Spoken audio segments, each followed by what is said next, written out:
ऐसे ही जगन्नाथ जी के एक भक्त हुए श्री माधव दास। माधव दास जी बड़े विद्वान थे। तो एक कथा आती है कि एक बार एक काशी के बहुत बड़े विद्वान थे। काशी के विद्वान का एक ही काम था, क्या? वो जगह जगह जाकर के सबको अपनी विद्वत्ता से हराते थे। बंधुओं देखो, एक मेरी बात बहुत सावधानी से सुनिएगा। किसी सुंदर भाव में अगर आप निपुण हो, किसी को गाना आता है, किसी को नाचना आता है, किसी को भोजन बनाना आता है, किसी के पास बुद्धि बड़ी बढ़िया होती है, उसके आगे कुछ भी बात कहो वो निर्णय बहुत अच्छा लेता है। कई लोग ऐसे होते हैं। ऐसे कोई ना कोई गुण हम सबके भीतर हैं। ऐसा हो ही नहीं सकता कि हम गुणों से विमुक्त हैं, हम सब गुण युक्त हैं। परंतु जो व्यक्ति अपने गुण का प्रयोग संसार को रिझाने या संसार के प्रसन्नता के लिए करता है, ऐसा व्यक्ति महासंसारी माना जाता है। लेकिन जो व्यक्ति अपने उस सद्गुण का प्रयोग जगन्नाथ जी को प्रसन्न करने के लिए करता है, श्री जगन्नाथ जी प्रसन्न होकर के निश्चित उसको दर्शन देते हैं। आपको यदि गाना आता है तो आप जगन्नाथ जी के सन्मुख गाओ। हमको भी गाना आता है थोड़ा बहुत। जब हम कथा नहीं कर रहे थे तो उससे पहले हमारा मन था कि हम फिल्मी दुनिया में जाके गाएंगे। तो हमारे नाना जी बोले, लाला कहाँ विचार है तेरो? मैंने की, नाना जी हम जाएंगे बंबई, वहां जाके फिल्मों में गाया करेंगे। तो नाना जी हमारे बोले, लाला बातें का होएगो? मैंने, नाना जी सब लोग रीझा करेंगे, सुनकर के खुश हुआ करेंगे। बोले कितने लोग खुश रह जाएंगे लाला तेरे गायन सुन के? मैंने कहा 1000, 10,000, 1,00,000 लोग। और बोले जनसंख्या कितनी पृथ्वी की? मैंने कहा 8 अरब से ज्यादा। तो बोले लाला 8 अरब में से 1,00,000, 1.5, 2 लाख लोग तुझको सुनकर के खुश हो जाएं, और वो भी कब तक खुश होंगे? 2-4 दिन हो जाएंगे, उसके बाद तुझसे बढ़िया गायक आएगा, उसको सुनेंगे सब लोग। मैंने कहा बात तो सही है। तो बोले फिर काम ऐसा करो ना कि 8 अरब लोगन को बनावे वारो जगन्नाथ तो ते रीझे, ऐसा गायन करना। ये विश्व के लोग आज रीझेंगे, कल नहीं रीझेंगे, लेकिन वो जगन्नाथ तो सदा रीझेगो। तो को कंठ यदि दियो तो यह संसार को रिझावे में काई को लगा रो है, या कंठ से तू जगन्नाथ जी को रिझाना, उनको मना। ये संसार के लोग तो बड़े, ये संसार के लोग तो एक ही हैं, लेकिन वो जगन्नाथ तो 1000 हैं। जितने लोग गाएंगे उतने रूप धारण करके सबको सुनेगो। ऐसा नहीं है कि तो से बढ़िया कोई गावे वारो आगो तो छोड़ के चले जाएंगे। वो तेरे सामने भी बैठेंगे, उसके सामने भी बैठेंगे। इसलिए भैया रिझान हो तो इनको रिझा। बस उसी दिन हमारा मन हो गया, मैं अब तो अपनी वाणी का प्रयोग संसार के लिए करना ही नहीं है, अब तो जगन्नाथ जी के लिए ही करना है। हमारे नाना जी ने ऐसे करके हमको श्री जगन्नाथ जी के चरणों में लगाया, उन्हीं की कृपा। पिताजी का तो देखो बचपन से ही हम जन्म लिए हैं ऐसे खानदान में, तो उनका तो आशीर्वाद है ही, पर हमको व्यासपीठ के लिए प्रेरित किया पिताजी ने कभी नहीं किया। पिताजी को लगता था जो इसका मन हो ये वो करे, लेकिन हमारे नाना जी हमको पीछे से कहते थे, बोलो कथा करनी है, भगवत कथा सुनानी है, सब लोगों को आनंदित करना, वो सब होए नहीं हो, जगन्नाथ जी को आनंदित करना। मैंने जी नाना जी। तो अपने किसी गुण को, चाहे वो कोई भी हो, आप सुंदर ज्यादा हो, रूपवान हो, और रूप का श्रृंगार क्यों कर रहे हो? ताकि सब मुझको देख के कहें बड़े सुंदर हो। अरे सब कहेंगे उससे फायदा नहीं, किसी दिन जगन्नाथ जी कहेंगे तुम बड़े सुंदर हो, आनंद हो जाएगा।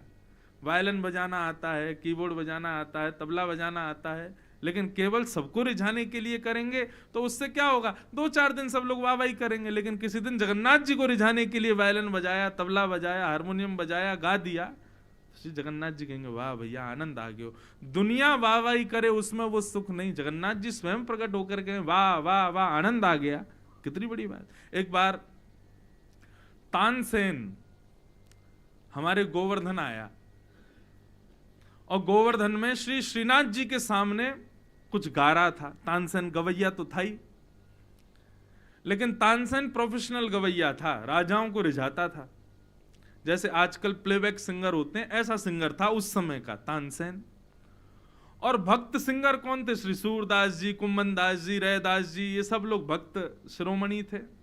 ये संसार रीझे इसलिए नहीं गाते थे, जगन्नाथ जी को रिझाने को गाते थे। पर तानसेन आया तो तानसेन ने महाराज ऐसा गा करके सुनाया, ऐसा गा करके सुनाया कि गुसाई जी और सब लोगों ने बड़ी वाहवाही की। तो तानसेन को कुछ देना चाहिए, गाया है उसने, तो गुसाई जी ने एक रेशम के कपड़े में फूटी कौड़ी धर करके तानसेन को दे दी। तानसेन ने देखा रेशम का कपड़ा बड़ा सुंदर है, अंदर कुछ महंगा रत्न होगा। जैसे ही खोल करके देखा तो फूटी कौड़ी।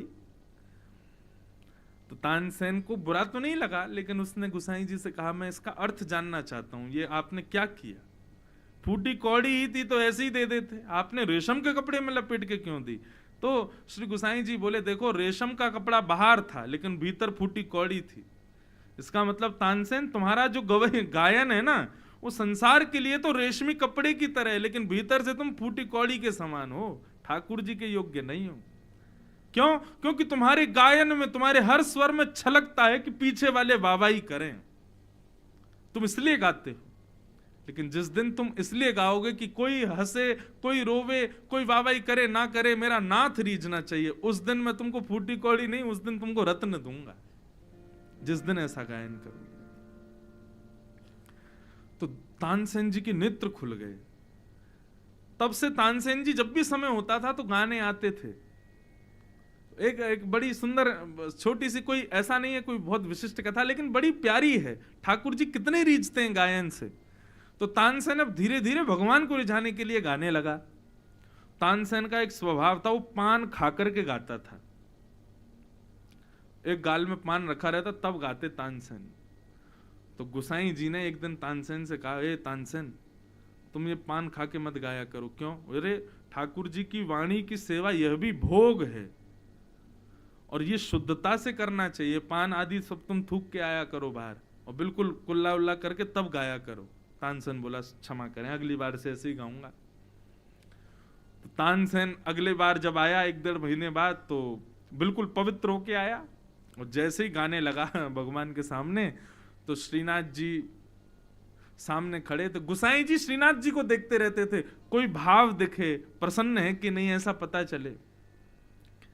तो ठाकुर जी बार बार ऐसे झोंकेले में, नींद आवे ठाकुर जी को, कभी बंसी गेड़ दें, कभी कुछ गेड़ दें। गुसाई जी भीतर गए, जय जय कहा भयो, तानसेन गा रो है, आपको सुख ना मिल रो?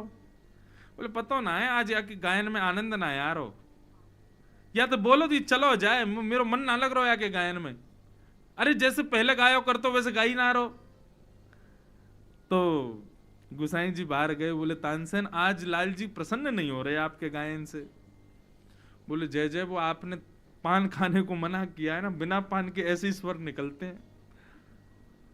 बोले नहीं नहीं, बिना पान के गाना है, पान तो खाना ही नहीं, झूठे मुंह से नहीं गाना है। गुसाई जी फिर भीतर गए, बोले जय जय, वो पान खा के गाता हो पहले, मैंने सोची कि आपके सन्मुख भैया शुद्धता से रहना चाहिए, या हमारे मैंने मना कर दी, बिना पान के गा रो है। ठाकुर जी बोले या तो कहो ये चलो जाए, अगर या गाने को मने तो पान खा के आए और फिर गावे। गुसाई जी बोले जय हो, सब आचार विचार सब आप ही तोड़ देते हो, हम कितने भी नियम बनाए शुद्धता पवित्रता के, सब आप ही तोड़ देते हो। ठाकुर जी बोले भैया हम रीझने चाहिए, हम रीझे, अगर या के पान खावे तो या तो कहो पान खा के आए तब गाए। तो गुसाई जी कहे जाओ भाई पान खा के आ। तानसेन बाहर गया, पान खा के आ, जैसे ही बैठा गाने के लिए, गुसाई जी ने अब ठाकुर जी को मंद मंद मुस्कुरा रहे, नाच रहे, वाह वाह आनंद कर दी, कितना बढ़िया गा रहा हो तानसेन।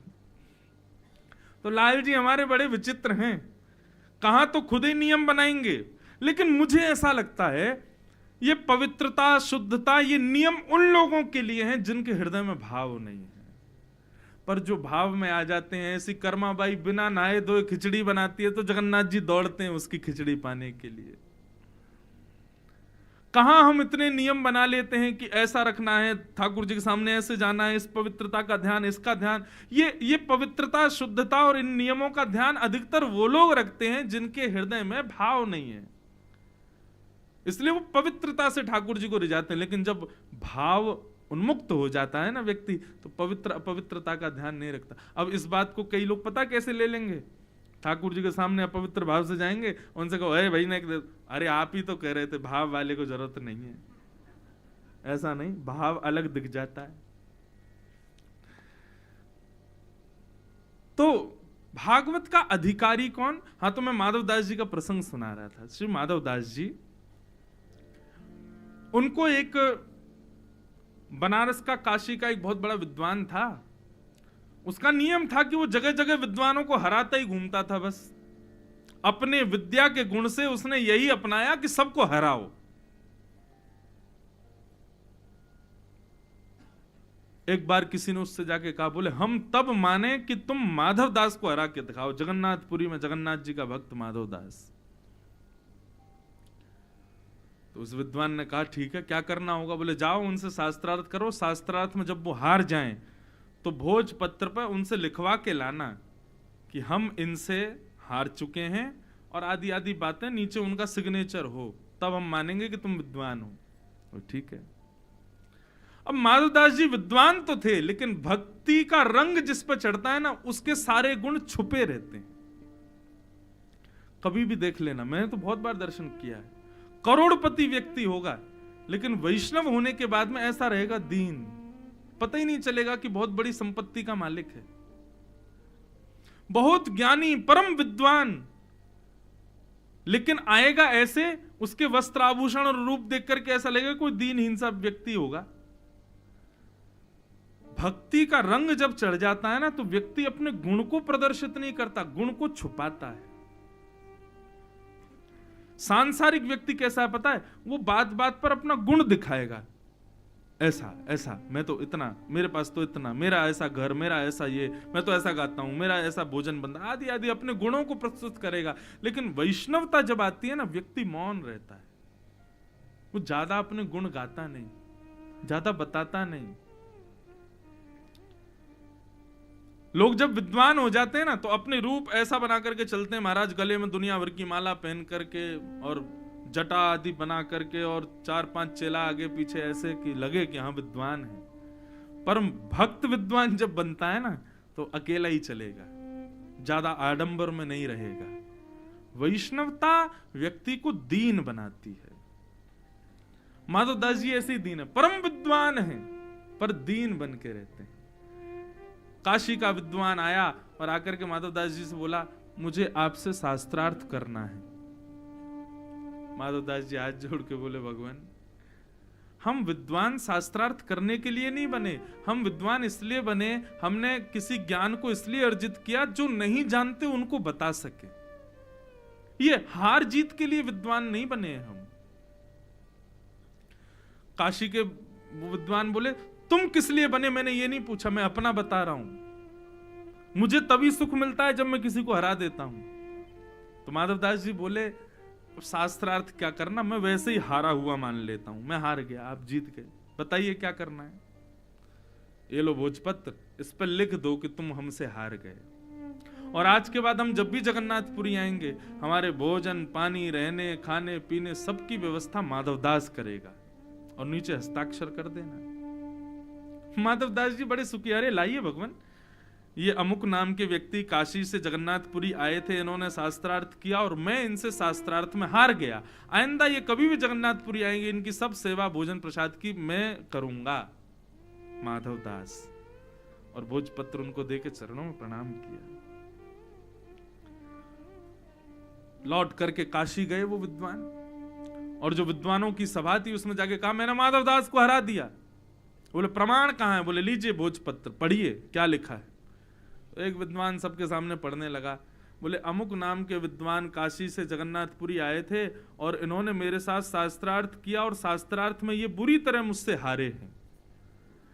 आइंदा ये कभी भी जगन्नाथपुरी आएंगे तो काशी से मेरे लिए सब व्यवस्थाएं लेकर के आएंगे और ये मेरी खूब सेवा करेंगे। मैंने इनको हरा दिया है।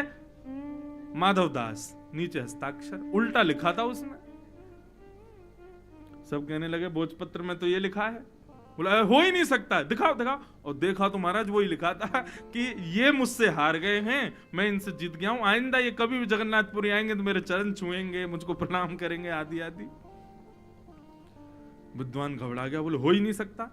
बोले इसमें तो लिखा है स्पष्ट, सबके सामने उनकी इमेज डाउन हो गई। अब तो वो दोबारा लौट करके जगन्नाथपुरी आए और जगन्नाथपुरी आकर के माधवदास जी को पत्र दिया। बोले क्या लिखा तुमने? बोले भगवान मैंने हारा हुआ लिखा था। बोले देखो पढ़ो इसको। तो उसमें लिखा था कि अमुक नाम के व्यक्ति आए और ये मुझसे हार गए। बोले कि मैंने ऐसा तो लिखा ही नहीं, ये बदल कैसे गया? अच्छा भगवान क्षमा करें, अब बताओ अब क्या करना है? मैं हारने के लिए तैयार हूं। बोले अब भोजपत्र से काम नहीं चलेगा। तो बोले अब तो शास्त्रार्थ होगा और जो हारेगा वो चप्पलों की माला गले में पहन करके, पूरे मुंह पर काली स्याही पोत करके, गधा पे बैठ करके पूरे नगर में घूम करके कहेगा कि मैं इस विद्वान से हार गया। सबको पता चलेगी तो सब लोग जाकर के काशी बता देंगे कि हाँ मैं जीत गया। माधवदास जी बोले मुझे स्वीकार है, शास्त्रार्थ मत करवाओ, आप गधा ले आओ और चप्पलों की माला भी ले आओ, काली स्याही भी ले आओ, सब पोत पात दो, मुझे पहना दो, गधा पे बैठा दो, घुमा दो, मैं सबसे कह दूंगा कि मैं इनसे हार गया। मुझे कोई जरूरत नहीं है इस बात की कि मैं जीता हूं ये कहूं, लेकिन आप गधे की व्यवस्था करो, तब तक मैं दर्शन कर आऊं जगन्नाथ जी का। बोले हाँ हाँ ठीक है जाओ।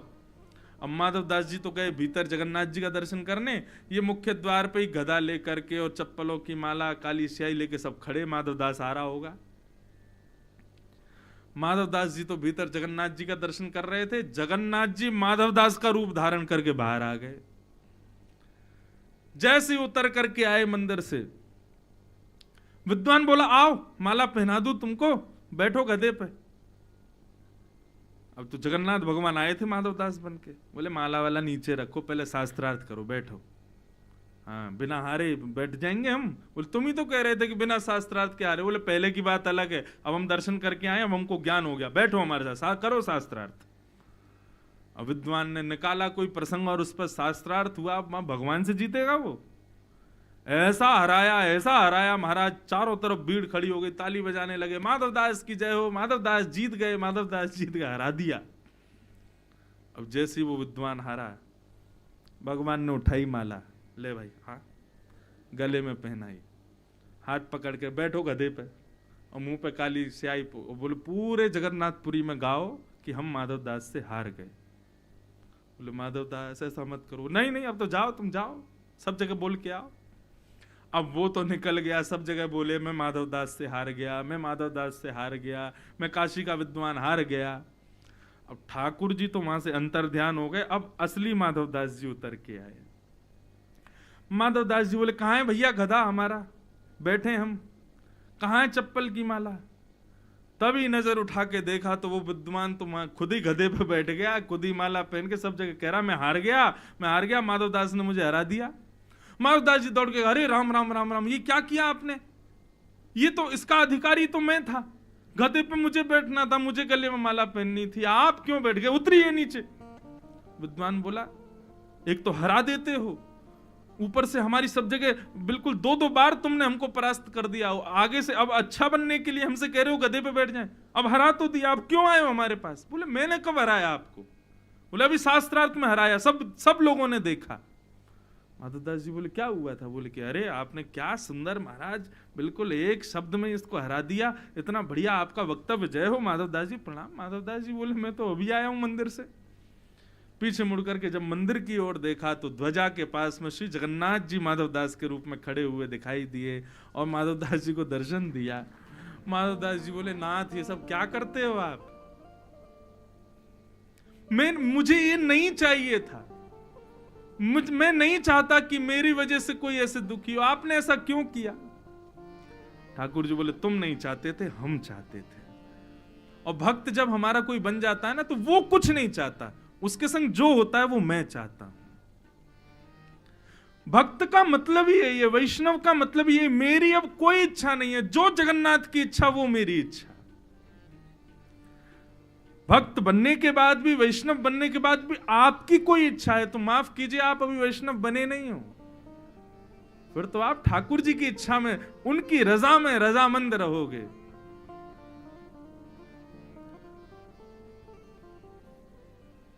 माधवदास जी की तो इसे कहते हैं मात्सर्य दोष जो उस विद्वान में था।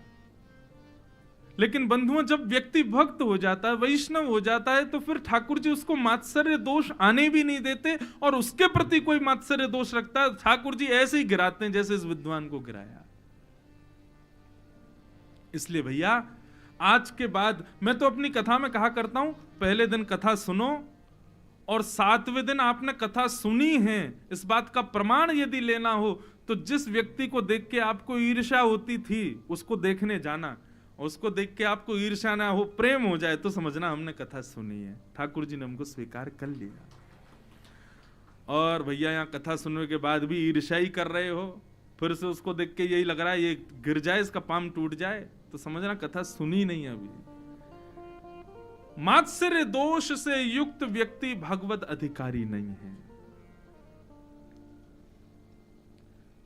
भक्त वैष्णव बनने के बाद में व्यक्ति को लगता है सब जगन्नाथ जी के हैं, सबका मंगल हो, सब अच्छे हो, सब अपने इस जीवन में योग्य बने, किसी की भी जीवन में कोई परास्ता ना आवे, कोई व्यक्ति हारे ना, सब जीते, सबकी विजय हो, ऐसी दृष्टि हो जाती है वैष्णव बनने के बाद में।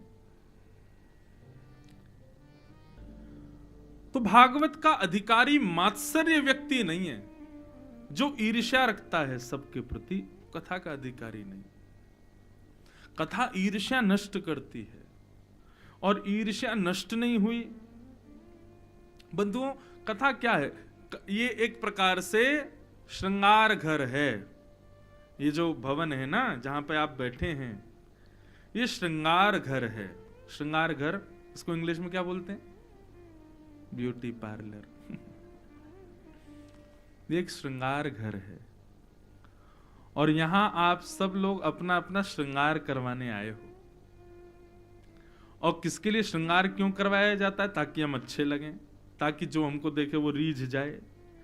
पर यहां पर एक ही व्यक्ति को रिझाने का श्रृंगार होता है, श्री जगन्नाथ।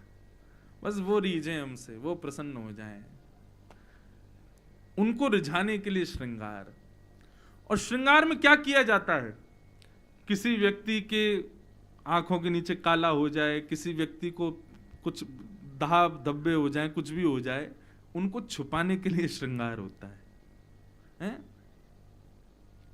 ऐसे ही बंधुओं, हमारे भीतर कई विकार हैं, काम, क्रोध, लोभ, मोह आदि आदि, सबको पता है। देखो, व्यक्ति को दो लोग जानते हैं, या तो भगवान जानते हैं या वो खुद जानता है, तीसरा उसको कोई नहीं जानता। उसके अंदर क्या है, कैसा है, ये कोई नहीं समझता। इसलिए आप सब जानते हो कि आपके अंदर कौन सा दुर्गुण है, दोष है, लेकिन हम लोग क्या करते हैं? उस दुर्गुण दोष को छुपा करके रखते हैं। परंतु ये श्रृंगार घर है। इस श्रृंगार घर में क्या होता है? दोष के ऊपर ही कुछ कला ऐसी बना दी जाती है कि वो अच्छा लगने लगता है, वो सुंदर दिखने लगता है। ठीक वैसे ही कथा क्या करती है? हमारे दोषों का श्रृंगार करती है। श्रृंगार होगा तो हमको जगन्नाथ जी देख करके रीझ जाएंगे, आनंदित हो जाएंगे, स्वीकार कर लेंगे, जैसे माधवदास को स्वीकार किया है। एक भक्त और उसकी कथा में सुनाऊंगा एक दिन, कथा में। उनका नाम है साल बेग। श्री जगन्नाथ जी के भक्त हुए, बहुत सुंदर स्तुति गाई साल बेग ने। जैसे साल्वेग को स्वीकार किया, जैसे चैतन्य महाप्रभु को स्वीकार किया, जैसे माधवदास को स्वीकार किया, वैसे हमें भी स्वीकार करें, हमारा श्रृंगार वैसा हो। तो ये श्रृंगार घर है। अब मात्सर्य रूपी धब्बा है हमारे ऊपर, ईर्ष्या दूसरों से। कथा जब सुनेंगे ना तो वो ईर्ष्या रूपी जो द्वेष है हमारे ऊपर, कथा उसका श्रृंगार कर देगी, उसको अच्छा बना देगी, उसको सुधार देगी, ठाकुर जी प्रसन्न हो जाएंगे। तो निर्मत्सराणाम सताम, मात्सर्य दोष युक्त व्यक्ति को कथा का अधिकार नहीं है। निर्मत्सर व्यक्ति ही कथा सुन सकता है।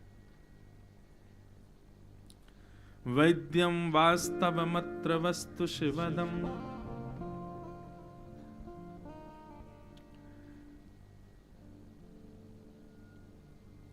भागवत किससे संबंध कराती है?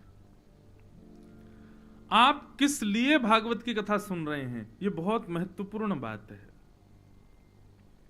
पितरों की मुक्ति के लिए सुन रहे हैं, व्यापार अच्छा हो जाए इसलिए सुन रहे हैं, हमारे बेटे का ब्याह हो जाए, बिटिया का ब्याह हो जाए इसलिए सुन रहे हैं, किस लिए कथा सुन रहे हैं, ये बहुत विशेष बात है। कुछ भी हो आपके हृदय में बात, वो सब एक किनारे रखो। भागवत जी क्या आज्ञा करती हैं? वैद्यम वास्तव मत्र वस्तु शिवदम। भागवत का श्रवण केवल एक इच्छा से ही करना है, श्री जगन्नाथ जी हमको प्रत्यक्ष दर्शन दें, बस इसलिए। बाकी आपका व्यापार ठीक चले नहीं चले, घर परिवार में कोई कमी चल रही है, वो सब आप अपने कर्मों से सबको सुधार लोगे। उनके लिए दुनिया भर की पूजा पाठ है, सब करवाओ। लेकिन भागवत की कथा तो केवल और केवल श्याम सुंदर दिख जाएं इसलिए ही श्रवण करनी है। भागवत से आप दुनिया, मतलब वही बात हो गई ना, आप पेट दर्द की दवाई खा रहे हो लेकिन दर्द हो रहा है सर में, और खा कौन सी दवाई रहे हो? पेट दर्द की। तो सर दर्द कैसे ठीक होगा? सर दर्द के लिए तो सर दर्द की दवाई खाओ ना। श्रीमद् भागवत औषधि से आप चाह रहे हो हमारा शरीर पुष्ट हो जाए, हमारा घर ठीक हो जाए, हमारे पितृ मुक्त हो जाए आदि, ये सब होंगे ही नहीं, क्योंकि भागवत उस चीज की औषधि है ही नहीं। भागवत तो ऐसा आई ड्रॉप है, एक बार अगर आंखों में पड़ गया तो आंख खोलते ही फिर श्याम सुंदर ही दिखेंगे, फिर और कोई नहीं दिखेगा। ये तो ऐसी औषधि है जिस औषधि से आपको कुछ भी सांसारिक रोग आपके दूर करके केवल भगवत दर्शन होगा। यही भागवत से मांगना है और कुछ मत मांगो। कथा और कुछ दे भी नहीं पाएगी। श्रीमद् भागवत केवल भगवत संबंध कराती है, भगवत मिलन कराती है। भागवत का उद्देश्य ही वही है।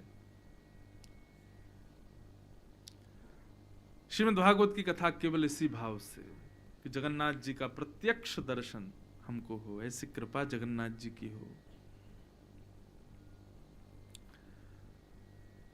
भागवत के तृतीय श्लोक में मंगलाचरण में वक्ताओं के लिए बताया, निगम कल्प तरोर गलितम फलम सुख मुखाद अमृत द्रव संयुतम पिबत भागवतम रसमालयम मुहुर्हो रसिका भुवि भावुका।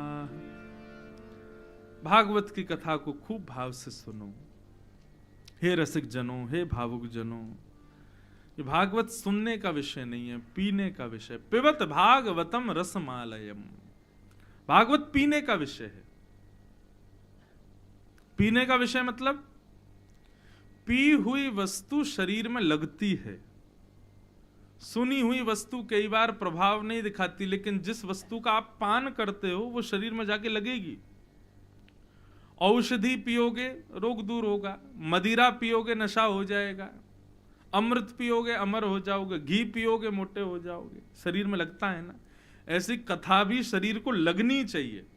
और लगेगी कब? जब कान रूपी दोने में भर भर के इसको पियोगे। ये पीने का विषय है, शरीर को लगे, इसलिए पिबत शब्द का प्रयोग किया गया। क्षमा कीजिएगा, परंतु भक्त हैं हम, ये हमारी आंखों का मूवमेंट, हमारे चलने की ढाल, उठना बैठना, इससे पता चल जाता है कि हम भक्त हैं कि नहीं। नेत्रम वक्त्रम विकारेण, तीन चीजों से पता चलता है कि भक्त है कि राक्षस प्रवृत्ति का है। पहली बात तो नेत्र, आंख। दीर्घ गंभीर नेत्र, ज्यादा चपल नेत्र जिनके होते हैं, इधर उधर मटकते रहते हैं, कभी इसको देख कभी उसको देख, ये क्या कर रहा है वो क्या कर रहा है, सब जगह घूमते रहती हैं आंखें चारों, सब जगह मटकते रहते हैं, हल्लन की तरह आंखें घूमती रहती हैं। समझो कि चतुर हैं बहुत।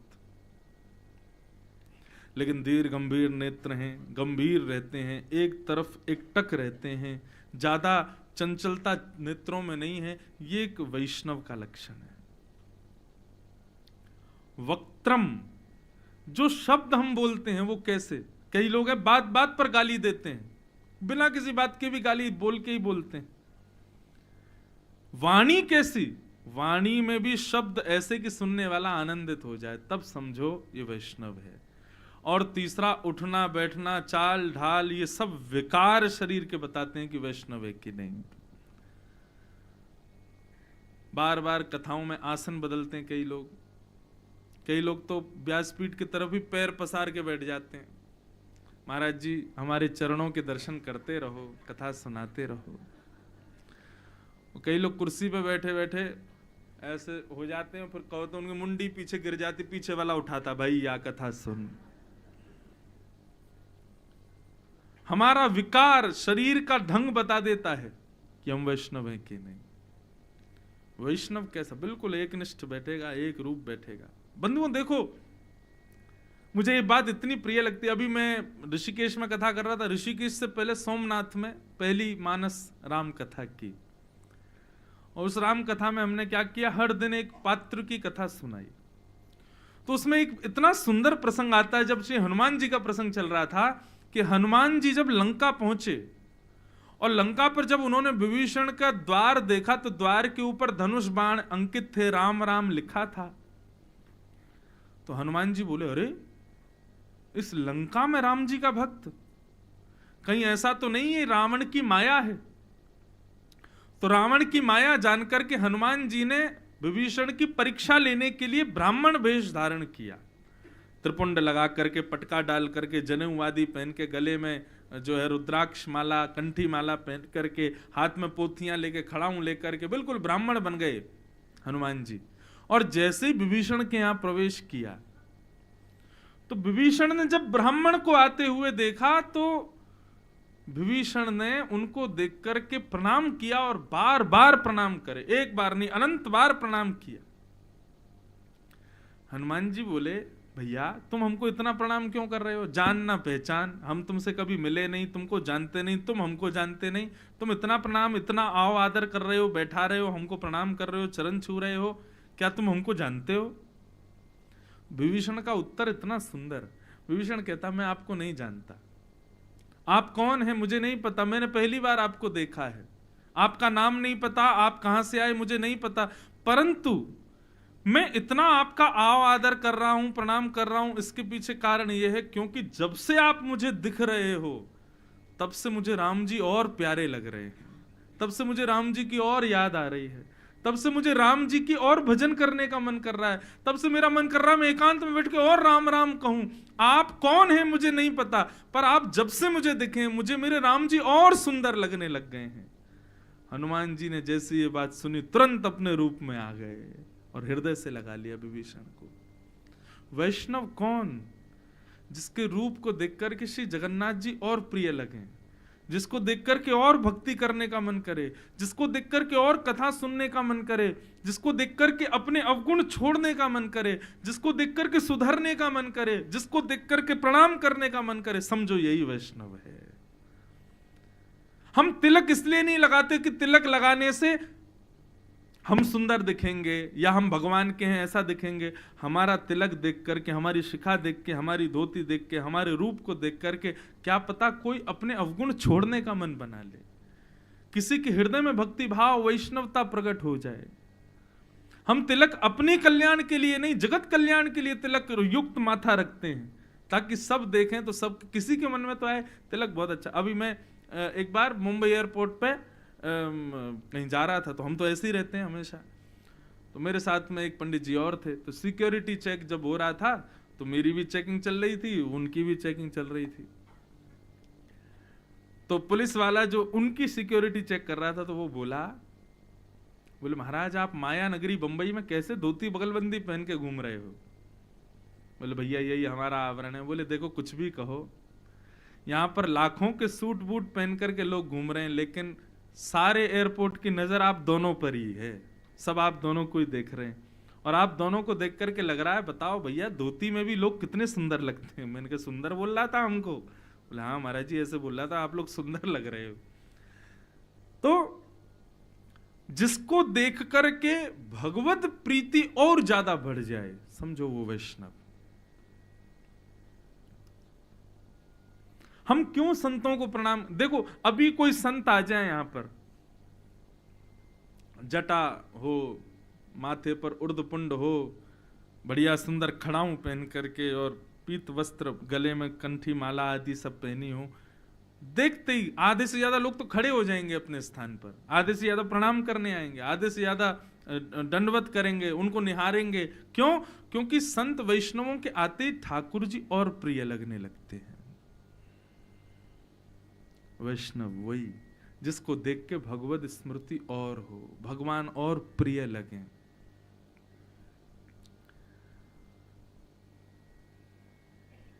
कथा को पियो, क्यों? कथा शरीर में लगनी चाहिए, कथा को सुनकर के मन बन जाए कि नहीं अब सुधरना है, हमको ऐसा करना है, हमको अपने ये कुभाव सुधारने हैं, हमको ऐसा ऐसा नियम अपना बनाना है, तब समझो कथा लग रही है शरीर को। बस 4 घंटा बिता रहे हैं बैठ करके और फिर भोजन पानी करे सो गए, कल फिर से 4 घंटा बैठे फिर सो गए। ये कथा का नियम नहीं है, ये स्वरूप नहीं है कथा का। कथा तब सुनी मानो जब आपके विकारों को शुद्ध कर दे, नहीं तो 1000 कथा सुन लो कोई फर्क नहीं पड़ने वाला, लेकिन फर्क पड़ना होगा तो एक ही कथा से पड़ जाएगा। लेकिन इसका मतलब ये नहीं एक कथा में नहीं पड़ा तो छोड़ ही दो, बोले अब हो ही नहीं रहा क्या करें। प्रयास तो करो, बार बार करो, पड़ेगा। पिबत भागवतम रसमालयम मुहुर्हो रसिका भुवि भावुका। भागवत की इस मंगलमयी कथा को बार बार पियो। इस प्रकार 3 श्लोकों में मंगलाचरण सुनाया, और मंगलाचरण सुनाते हुए सौनकादि ऋषि उन्होंने 6 प्रश्न सूत जी से किए हैं, जिनमें 6 दिन की कथा होगी। किम श्रेय शास्त्र सारः स्वावतार प्रयोजनम किम कर्म के अवतारश्च धर्मः कम शरणम ब्रज। 6 प्रश्न, और इन्हीं 6 प्रश्नों में अब भागवत की कथा। श्री सूत जी महाराज अपने गुरुदेव को वंदन करते हुए अब कथा सुनाना प्रारंभ करते हैं। बहुत ध्यान से सुनिएगा, बहुत अच्छी अच्छी बातें यहां सूत जी कह रहे हैं। धर्मस्वनिष्ठितः पुंसां विश्वक्सेन कथासु यः नोत्पादयेदधिरतिं श्रम एव हि केवलम्। सूत जी महाराज कहते हैं, धर्मस्वनिष्ठितः पुंसां विश्वक्सेन कथासु यः नोत्पादयेदधिरतिं श्रम एव हि केवलम्। कई लोग एकादशी का व्रत करते हैं, सोमवार का व्रत करते हैं, कई लोग अभी अधिक मास में भी पंद्रह नियम, इसके अधिक मास के लोग पूछते हैं मन क्या नियम होने चाहिए। एकादशी का जो नियम होता है ना, वैसा नियम महीने भर का यदि कर लो तो वो श्रेष्ठ व्रत माना जाता है अधिक मास में, पुरुषोत्तम मास में। मतलब 1 महीने की एकादशी, उसको पुरुषोत्तम मास कहते हैं। बाकी तीर्थ क्षेत्रों में जाना, तीर्थ की नदियों में स्नान करना, समुद्र मिल जाए तो कहना ही क्या, समुद्र में स्नान करना, समुद्र के किनारे भगवान नाम गाना, समुद्र के किनारे हवन, समुद्र के किनारे अभिषेक आदि करना, ये समुद्र के तट पर करने का बहुत बड़ा विधान है पुरुषोत्तम मास में। परंतु सबसे श्रेष्ठ विधान बताया गया वैष्णवों का दर्शन, भगवत दर्शन नहीं, भगवत दर्शन करना है लेकिन उससे भी अधिक एक बार जगन्नाथ जी को देखने जाओ, बाकी के समय तो यहाँ पर घूम रहे फिर रहे सब वैष्णव संतों का दर्शन करो। जगह जगह स्थान मठ मंदिरों में जाके संतों को प्रणाम करो। पुरुषोत्तम मास में संत दर्शन की महिमा है।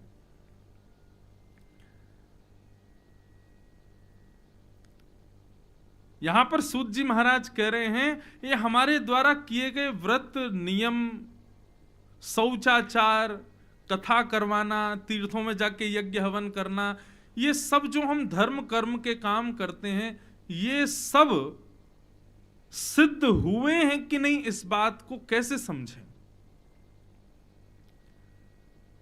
आपने गौदान की, ब्राह्मणों को वस्त्र दान किए, दक्षिणा प्रदान की, यज्ञ करवाया और कई सारे व्रत किए, बद्री केदारनाथ धामों में भ्रमण किया, रामेश्वरम जाकर के जल अर्पित किया, परंतु आपके द्वारा किए गए ये समस्त क्रियाएं ठाकुर जी ने स्वीकार किए हैं कि नहीं, इसका क्या प्रमाण है। जगन्नाथ भगवान के लाखों लोग दर्शन कर रहे हैं, परंतु आप मंदिर में जाके दर्शन करके आए, वो जगन्नाथ जी ने स्वीकार किया कि नहीं। लाखों लोग शंकर जी पर विल्लपत्र चढ़ा रहे हैं, परंतु आपका विल्लपत्र शंकर जी ने स्वीकार किया, ये कैसे पता चले। तो उसका प्रमाण देते हुए कहते हैं, धर्मस्वनिष्ठितः पुंसां विश्वक्सेन कथासु यः नोत्पादयेत् दधिरतिम्। कहीं सत्संग चल रहा हो, कथा चल रही हो, वैष्णव बैठ करके कीर्तन कर रहे हो, कुछ प्रवचन चल रहा हो, तो वहां बैठिएगा और बैठ करके अपने अपने मन को लगाने का प्रयास कीजिएगा। यदि आपका मन रति पाले, मतलब मन लग जाए उस सत्संग में, तो समझिए आपके द्वारा किए गए व्रत नियम अनुष्ठान स्वीकार किए गए हैं। परंतु उस सत्संग में आपका मन ना लगे, उस कीर्तन में आपका मन ना लगे, उच्चाटित मन होता रहे, तो समझो आपके द्वारा किए गए व्रत नियम अनुष्ठान एक भी ठाकुर जी ने स्वीकार नहीं किया है। देखो कितनी बड़ी बात। सत्संग में रुचि होना, कथा में रुचि होना, वैष्णवों को देख के अच्छा लगना, तीर्थों में जाकर के आनंदित होना, प्रसाद पाकर के अत्यंत तृप्त अनुभव करना, ये सब प्रमाण हैं कि ठाकुर जी हमसे प्रसन्न हैं। कई लोग होते हैं, उन लोगों को कहीं भी घुमा दो लेकिन तीर्थ क्षेत्रों में नहीं घूम सकते। आजकल कुछ भीड़ भाड़ बढ़ी है तीर्थों में, हमारे वृंदावन में भीड़ बढ़ गई है, केदारनाथ में तो महाराज बस अभी ऋषिकेश से आ रहे हैं हम, दुनिया भर के युवा बालक बच्चे सब केदारनाथ भाग रहे हैं। परंतु एक बात कहें, वैसे तो मंदिरों में प्रतिबंधित होते हैं, फोन अंदर नहीं ले जा सकते, लेकिन यदि प्रतिबंधन कर दिया जाए कि तीर्थों में ही फोन नहीं ले जा सकते, तो जितनी भीड़ आज तीर्थों में हो रही है उससे भी बिल्कुल कम हो जाएगी। 1-2% लोग ही, संत महात्मा ही जाएंगे फिर तीर्थ, संसार के लोग जाएंगे नहीं। क्यों? अरे फोटो तो खींच ही नहीं सकते, रील तो बना ही नहीं सकते, वीडियो तो बनवा ही नहीं पाएंगे, तो हम क्या करें वहां जाके।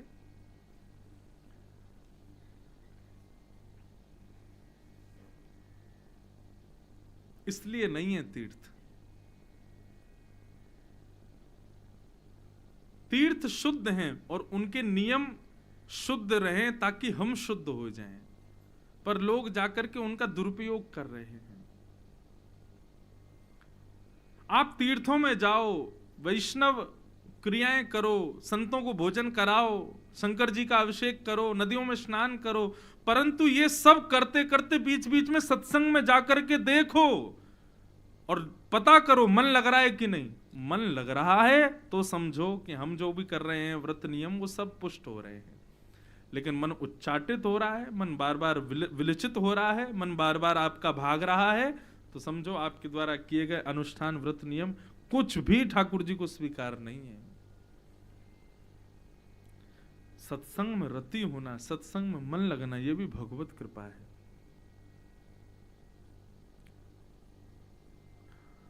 नोत्पादये दधिरतिम श्रम एवहि केवलम। एक कथा हम कल परसों ही सुन रहे थे कि यहाँ के राजा एक बार चौसर खेल रहे थे, और चौसर जब खेल रहे थे तो उसी समय बीच में पुजारी जो है वो मंदिर का महाप्रसाद लेकर के आए, और महाप्रसाद लेकर के आए तो चौसर में ऐसी कोई बाजी चल रही थी कि राजा को किसी ने आके बोला, बोले महाराज जी पंडा पुजारी आए हैं, प्रसाद महाप्रसाद जगन्नाथ जी का लेकर के आए हैं। तो राजा इतना व्यस्त था चौसर खेलने में कि उसने प्रसाद की ओर प्रणाम भी नहीं किया, चौसर ही खेलता रहा और कहा रखवा दो हम ले लेंगे। तो पुजारी लोगों को थोड़ा अनादर लगा। बंधुओं यहां मैं फिर कह रहा हूं, महाप्रसाद को साक्षात जगन्नाथ जी मानते हैं। पुजारियों ने रखा नहीं, ले गए वापस। राजा की जब बाजी पूरी हो गई तो राजा ने कहा महाप्रसाद आ गया, बोले महाप्रसाद आया था पर पुजारी लोग ले गए। तो राजा को इतनी आत्मग्लानि हुई अंदर से, महाप्रसाद आया और एक बार भी मैंने प्रणाम तक नहीं किया महाप्रसाद को। इन भुजाओं को ये चौसर खेलने में इतना सुख लग रहा है, इन्होंने महाप्रसाद को प्रणाम नहीं किया। तो राजा ने अपने आप को दंडित करने के लिए कि मैंने महाप्रसाद का अनादर किया, राजा ने अपने ही भुजाएं कटवा दी दोनों। बोले अभी भुजा ही नहीं रहेंगी तो चौसर कौन खेलेगा। इन भुजाओं ने मुझको महाप्रसाद का अनादर करवाया तो इन भुजाओं को ही नहीं रखूंगा मैं, कटवा दी दोनों भुजाएं। भगवत प्रसाद, भगवत कथा, भगवत वैष्णव, इनके प्रति यदि आपको सुख नहीं लगता, इनके अंदर आपको अच्छा नहीं लगता, तो निश्चित मानिए कि आपके द्वारा किए गए दर्शन व्रत नियम ये ठाकुर जी स्वीकार नहीं करते। हमारे यहां ब्रज में कहते हैं गिरधर जब अपनों कर जाने। कब जानो कि ठाकुर जी ने हमको अपना लिया है। बोले ताको मन भक्तन की सेवा, भक्त चरण रज सदा लुभाने। ठाकुर जी के प्रसाद और ठाकुर जी के भक्तों में निष्ठा उत्पन्न होना, ये समझो कि ठाकुर जी ने हमको स्वीकार किया।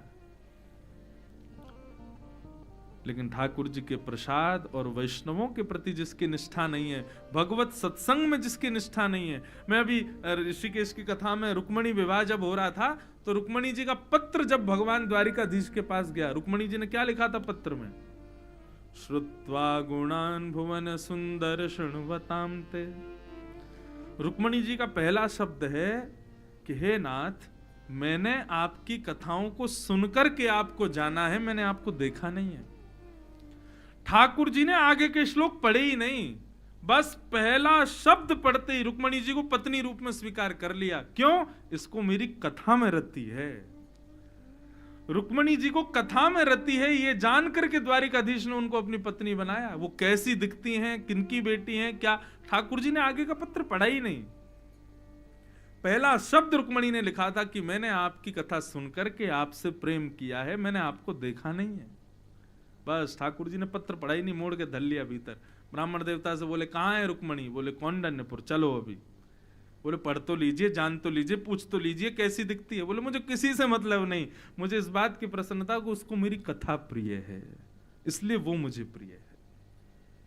अब रूप कैसा, किसकी बेटी कहां कैसी है, मुझे कोई मतलब नहीं, बस मेरी कथा प्रिय है, मुझको प्रिय है। सोचो, रुक्मणी जी को कथा प्रिय, इसलिए ठाकुर जी उनसे विवाह कर लेते हैं। हमको कथा प्रिय हो जाए तो ठाकुर जी हमको स्वीकार नहीं करेंगे। एक उदाहरण रुक्मणी जी, और दूसरा उदाहरण लो, प्रभु चरित्र सुनवे को रसिया, राम लखन सीता मन बसिया। श्री हनुमान जी महाराज, ये भी राम जी के अति प्रिय हैं। और हनुमान जी को क्या प्रिय है? प्रभु चरित्र, प्रभु कथा। हनुमान जी को चोला चढ़ावे, हनुमान जी को 1.25 मन लड्डू का भोग लगावे, हनुमान जी को दुनिया भर की प्रिय वस्तु प्रदान करें, पर मेरी मानो अगले मंगलवार हनुमान जी के पास जाकर के कथा के कुछ सुंदर भाव सुना दीजिएगा। हनुमान जी उससे ज्यादा प्रसन्न होते हैं, उससे ज्यादा आनंदित होते हैं। मतलब सिद्ध ये होता है, जिसको कथा प्रिय वो ठाकुर जी को प्रिय, और जिसको कथा सत्संग प्रिय नहीं है ठाकुर जी का एक